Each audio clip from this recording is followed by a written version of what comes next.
अब नहीं हो पाएंगे प्रेमानंद जी महाराज के दर्शन। राधा रानी के परम भक्त और वृंदावन वाले प्रेमानंद जी महाराज को भला कौन नहीं जानता। आपने उनके रील्स या वीडियो जरूर देखे और सुने होंगे।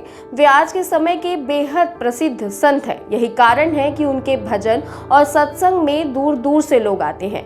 प्रेमानंद जी महाराज की प्रसिद्धि दूर दूर तक फैली हुई है। जो लोग प्रेमानंद जी महाराज के दर्शन किसी कारणवश उनके आश्रम जाकर नहीं कर पाते थे, वो रात के 2 बजे उनके आश्रम के रास्ते में खड़े होकर उनकी एक झलक के लिए उनका इंतजार करते थे। हर दिन रात 2 बजे श्री कृष्ण शरणम स्थित अपने आवास से रमण रेती स्थित श्री राधा केली कुंज आश्रम तक पदयात्रा करते थे।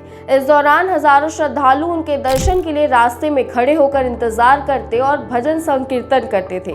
ये यात्रा संत प्रेमानंद के अनुयायियों के लिए एक श्रद्धा का विषय बन चुकी थी। लेकिन संत प्रेमानंद अब रात में पदयात्रा करते हुए भक्तों को दर्शन नहीं देंगे।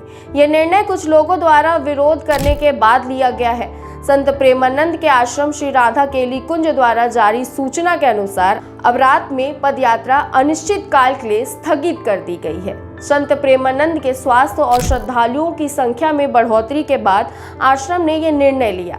यह निर्णय संत प्रेमानंद के स्वास्थ्य को ध्यान में रखते हुए और बढ़ती हुई श्रद्धालुओं की संख्या के कारण लिया गया। पदयात्रा के दौरान उत्पन्न शोरगुल पर रास्ते में पड़ने वाली कॉलोनियों के निवासियों ने विरोध जताया। विशेषकर एनआरआई ग्रीन कॉलोनी के लोगों ने ध्वनि प्रदूषण का आरोप लगाया और इसके खिलाफ प्रदर्शन किया। कॉलोनी की महिलाएं हाथ में तख्तियां लेकर संत प्रेमानंद की पदयात्रा का विरोध कर रही थीं। उनका कहना था कि पदयात्रा के दौरान जोर शोर से आवाज आती है और पटाखे फोड़े जाते हैं, जिससे बीमार बुजुर्गों को परेशानी होती है।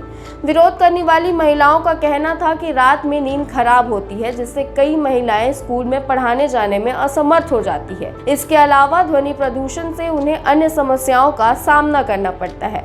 महिलाओं ने अपील की कि संत प्रेमानंद को लोगों की भलाई के लिए रात की पदयात्रा बंद करनी चाहिए। संत प्रेमानंद ने ये कदम अपने अनुयायियों और कॉलोनी वासियों की भलाई के लिए उठाया है। अब यह देखना होगा कि भविष्य में पदयात्रा के आयोजन का कोई नया रूप सामने आता है या नहीं।